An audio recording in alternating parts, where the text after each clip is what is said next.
In this video, you're going to learn how to use the built-in node debugger. This is going to be part one of a two-part series on debugging, this video and the next video. In this one, we're going to use the built-in debugger, which can look a little ugly because it's run inside of the command line. That means that you have to use the command line interface, which is not always the most pleasant thing to look at. In the next video, though, we are going to be installing a third-party tool that uses Chrome Dev Tools in order to debug your Node app. That one looks great because the Chrome Dev Tools are fantastic. Before we can do any of that, though, we do need to create a place to play around with debugging, and that's going to happen in a playground file, since the code we're going to write is not going to be important to the Notes app itself. Inside of the Notes app, I'm going to make a new file called debugging.js. And in here, we're going to start off with a really basic example.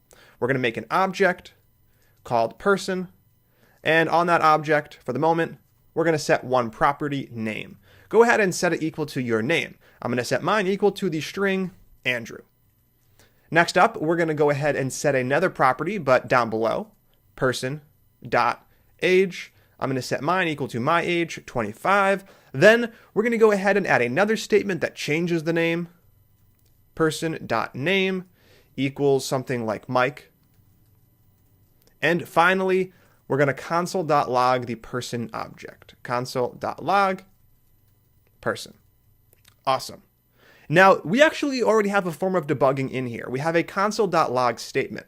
As you're going through the Node application development process, you may or may not have used console.log to debug your app. Maybe something's not working as expected, and you want to figure out exactly what that variable has stored inside of it. For example, if you have a function that solves a math problem, maybe at one part in the function, the equation is wrong, and you're getting a different result. Using console.log can be a pretty great way to do that, but it's super limited. We can view that by running it from the terminal. I'm going to run node space playground /debugging.js. When I run the file, I do get my object printed out to the screen, which is great. But as you know, if you want to debug something besides the person object, you have to add another console.log statement in order to do that. Imagine you have something like our app.js file. You want to see what command equals, then you want to see what argv equals. It could take a lot of time to add and remove those console.log statements. There really is a better way to debug. This is using the node debugger. Now, before we make any changes to the project, we're going to take a look at how the debugger works over inside of the terminal. And like I warned you in the beginning of the video, the built-in node debugger, while it is effective, is a little ugly and hard to use. In the next one, we'll be using a much more comfortable third-party tool, which is the tool that I do most of my debugging in. For now, though, we are going to run the app much the same way, only this time we're going to type node debug. Node debug is going to run our app completely differently from the regular node command. We're running the same file in the playground folder. It's called debugging.js. When we run our app with the debug keyword, Node is not going to execute the app in the same way. It's going to run it in a completely different way, which is obvious as soon as you hit enter. When you hit enter, you should see something like this. The first two lines we can ignore. This essentially means that the debugger was set up correctly and it's able to listen to the app running in the background. Down below, we have our very first break. Break in playground debugging on line 1. And right here you can see line 1 with a little caret next to it. When you first run your app in debug mode, it pauses before it executes the first statement. When we're paused on a line like line 1, that means the line has not executed. So at this point in time, we don't even have the person variable in place. Now, as you can see, we haven't returned to the command line. Node is still waiting for input, and there's a few different commands we can run. For example, we can run n, which is short for next. You can type n, hit enter, and this moves on to the next statement. Now we have a line break at line 5. The next statement we have, the statement on line 1 was executed, so the person variable does exist. Then I can use n again to go to the next statement where we declare the person.name property, updating it from Andrew to Mike. At this point, age does exist because that line has already executed. Now the end command goes statement by statement through your entire program. If you realize that you don't want to do that through the whole program, which could take a lot of time, you can use C. C is short for continue, and that continues to the very end of the program. Right here, you can see our console.log statement runs, the name Mike, and the age of 25. And there we go. That's a quick example of how to use the debug keyword. Now, we actually didn't do any debugging. We just ran through the program. Since it is a little foreign in terms of running these commands like next and continue, I decided to do a dry run once with no debugging. You can use quit or Control-C to quit the debugger and get returned back to the terminal. I'm going to use clear to clear all the output. Now that we have a basic idea about how we can execute the program in debug mode, let's go ahead and take a look at how we can actually do some debugging. I'm going to rerun the program using the up arrow key twice to return to the node debug command. I'm going to run the program and I'm going to hit next twice. N. At this point in time, we are on line 7. That is where the line break currently is. From here, we can do some debugging using a command called REPL, which stands for Read, Evaluate, Print Loop. REPL, in our case, brings you to an entirely separate area of the debugger. When you hit it, you're essentially in a node console. You can run any node commands. For example, I can use console.log to print something like test, and test prints up right there. I can make a variable a that is equal to 1 plus 3. Then I can reference a and I can see it's equal to 4. But more importantly, we have access to the current program as it sits, meaning as it was before line 7 was executed. We can use this to print out person. And right here, you can see the person's name is Andrew because line 7 hasn't executed and the age is 25, exactly as it appears in the program. This is where debugging gets really useful.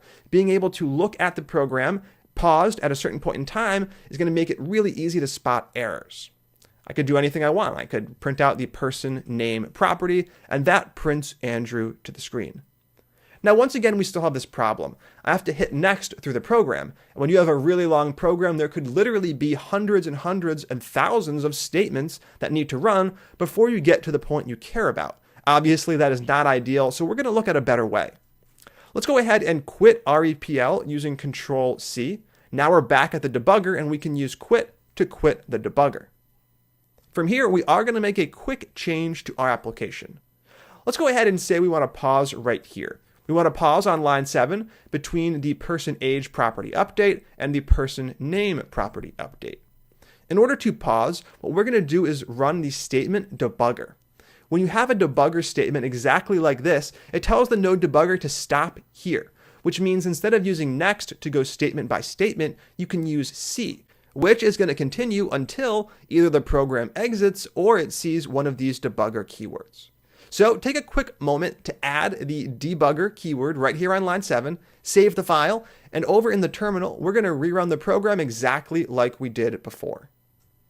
This time around, instead of hitting N twice, we're going to use C to continue.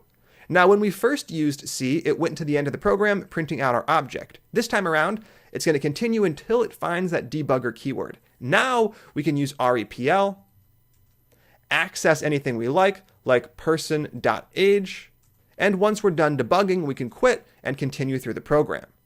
We can use Control-C to quit REPL, and we can use quit to quit the debugger.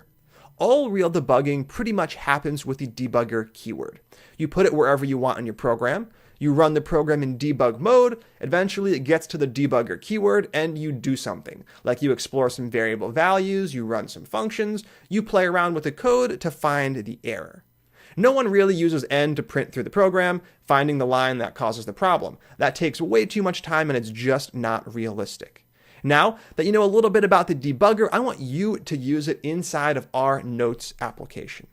What I'd like you to do inside of notes.js is add the debugger statement right here as the first line to log note. Then I want you to run the program in debug mode, passing in some arguments that will cause log note to run. For example, you could read a note. After the note gets fetched, it's going to call log note. Now, once you have the debugger keyword here and you run it in debug mode with those arguments, the program should stop at that point. Once the program starts in debug mode, use C to continue. It'll pause here. I'd like you to print out the note object and make sure it looks okay. If it does, you can quit REPL and you can quit the debugger. That is all you need to do for the challenge. So take a moment to add that debugger keyword, run the program so log note executes, print out the note variable using REPL, and when you're done, go ahead and click play. How'd you do? Now, I know it was your first experience with the debugger on your own, and I know it is a pretty confusing topic. So if you didn't get this one, that is perfectly fine. We'll be using debugger to solve all of our problems throughout the course.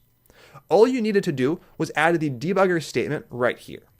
We can save the file, and now we can move into the terminal. There's no need to do anything else inside of our app. Inside of the terminal, we're going to run our app.js file. Node debug, because we want to run the program in debug mode, app.js, and then we can pass in our arguments. I decided to use the read command, and I'm going to pass in a title. In this case, I should have a note with a title of to buy, and I do. It's sitting right here. Title equals, in quotes, to buy. Now when I run this, it's going to pause before that first statement runs. This is expected, and I can now use C to continue through the program. It's going to run as many statements as it takes for either the program to end or for the debugger keyword to be found. And right here, you can see the debugger was found and our program has stopped on line 52 of notes.js. And this is exactly what you wanted to do. Now from here, you were supposed to use REPL to print out the note argument. I'm going to go into REPL and print out note.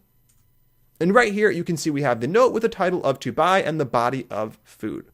Now, if there was an error here, maybe the wrong thing was printing to the screen, this would give us a pretty good idea as to why.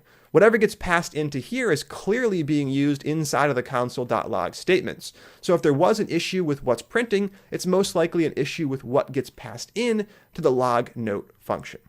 And now that we've printed the note variable, we can shut down REPL and we can use Control-C or quit to quit the debugger. Now we're back at the regular terminal and we have successfully completed the debug challenge. This has been a really quick introduction to debugging. Essentially, it's a process that lets you stop the program at any point in time and play around with the program as it exists at that moment. That means you can play around with variables that exist, functions, anything inside of Node. In the next video, we're going to look at a different way to do the same thing, a way with a much nicer graphic user interface that I find a lot easier to navigate and use. So stay tuned. I will see you next time as we explore debugging in the debugger part 2.